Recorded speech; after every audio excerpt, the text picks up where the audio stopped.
혹시 넷플릭스 드라마 삼체를 보셨나요?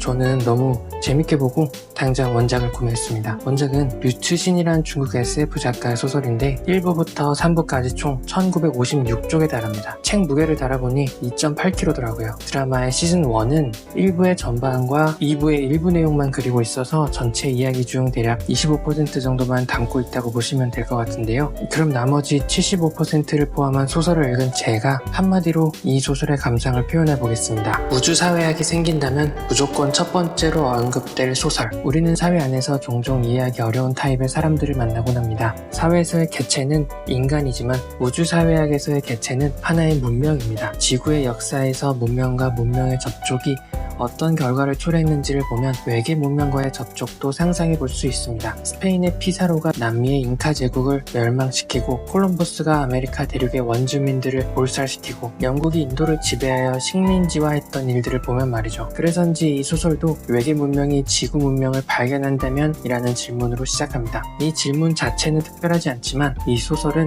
SF계의 노벨상으로 불리는 휴고상을 아시아 최초로 수상했습니다. 이번 영상에서는 삼체의 원작 소설을 읽어보기에는 부담스럽지만 맛만 보고 싶은 분들을 위해서 제가 대신 한번 핥아보도록 하겠습니다. 그리고 원작 소설을 17,000원에 보실 수 있는 방법은 아래 타임라인에서 확인하실 수 있습니다.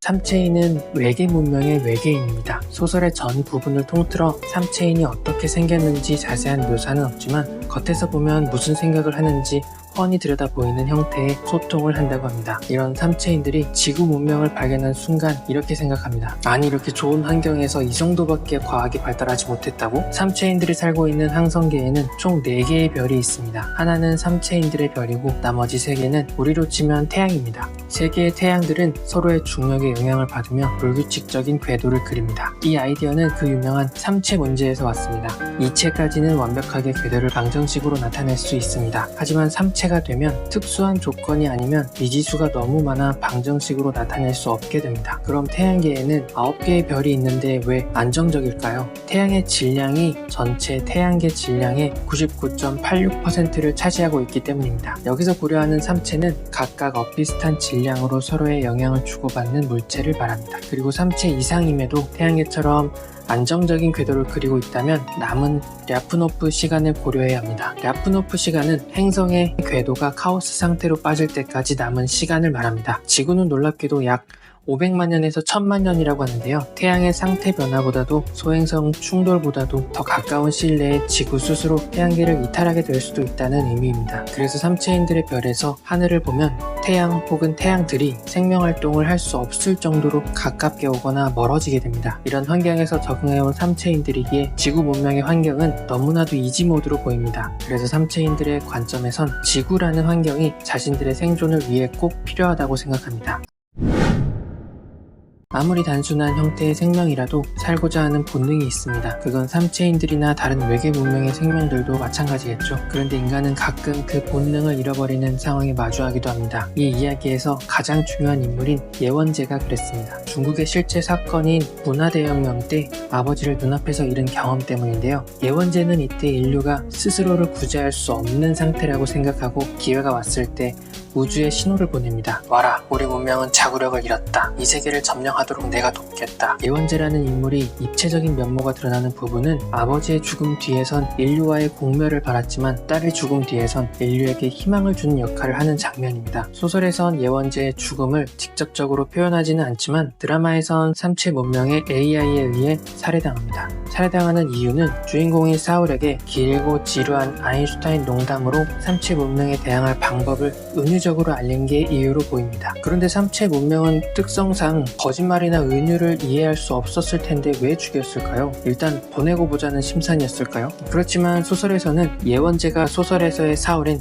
러지에게 우주사회학이라는 화두를 던지는 걸로 좀 더 함축적으로 삼체 문명에 대항할 수 있는 방법을 알립니다. 러지가 흥미로워하자 예원제는 우주사회학의 공리는 단 2가지뿐이라고 합니다. 첫째, 생명은 문명의 첫 번째 필요 조건이다. 둘째, 문명은 끊임없이 성장하고 확장되지만 우주의 물질 총량은 불변한다. 어떻게 보면 이렇게 당연하고 간단한 공리로부터 소설 2부의 주인공인 러지는 지구 문명과 비교할 수 없을 정도로 발달한 삼체 문명에 대적할 방법을 생각해냅니다. 이때 아마도 러지는 우주사회학의 공리를 이렇게 해석한 것 같습니다. 첫째, 모든 문명은 생존을 위해서라면 어떤 행동이라도 할 것이다. 둘째, 모든 문명은 끝없이 확장되려는 속성을 가지고 있기 때문에 어떤 문명은 다른 문명의 자원을 수탈할 것이다. 이 해석에서 문명을 인간으로 대체해도 너무 자연스럽지 않나요? 이런 점에서 이 삼체라는 소설이 가지는 매력이 있습니다. 우리가 개체 단위의 스케일로 보던 일들을 우주 단위로 확장시켜서 상상해보는 즐거움입니다. 전 미국 대통령 오바마는 자신의 일상적인 문제들이 이 소설을 읽고 사소하게 느껴졌다고도 말했습니다. 다윈의 진화론에서는 진화가 이루어지기 위한 첫 번째 조건으로 초과 번식을 꼽습니다. 대부분의 종들은 생존 가능한 개체 수보다 많은 자손을 낳는다면서요. 생태계에서 생존할 수 있는 개체 수에 비해 초과된 개체들은 한정된 자원이라는 벽 앞에 경쟁을 통해 적응이라는 진화의 전 단계를 거칩니다. 삼체인들이 세계의 태양이라는 환경에 적응한 것처럼 우리 개개인들 또한 각자 눈앞에 복잡한 문제들도 진화론으로 접근하면 좋을 것 같습니다.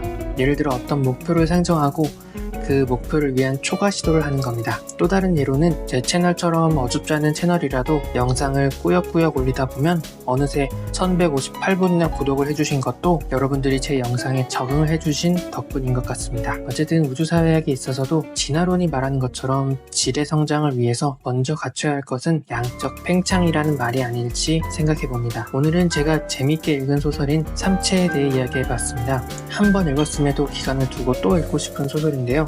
혹시 아직 안 읽어보셨는데 읽어보고 싶으신 분들이 계시면 추천드리겠습니다. 전혀 광고 아니고 저와는 무관하지만 S24에서 올해 8월 한 달간 삼체 이북을 50년간 대여할 수 있는 이벤트를 하고 있습니다. 누구 아이디어인지는 몰라도 삼체 소설처럼 우주적인 대여 기간이네요. 죽을 때까지 몇 번이나 읽을 수 있을까요? 오늘도 부족한 영상을 봐주신 여러분들께 감사의 말씀을 드리며 다음에는 더욱더 알찬 내용으로 찾아뵙겠습니다. 행복한 하루 보내세요.